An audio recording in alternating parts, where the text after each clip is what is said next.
मार्केटमध्ये सगळ्यात मोठी चूक कोणती माहिती? जे ट्रेडर आणि इन्व्हेस्टर हे दोघंही करतायत.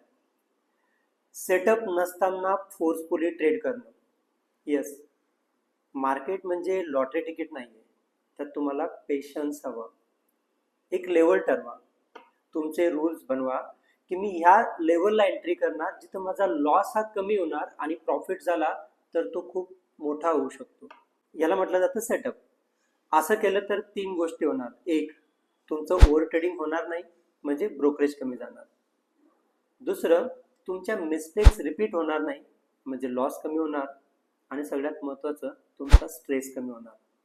नेक्स्ट टाइम चार्ट दिसला तर फोर्सफुली ट्रेड करू नका, कारण पेशन्स म्हणजेच प्रॉफिट.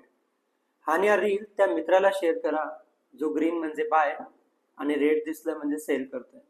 थँक्यू.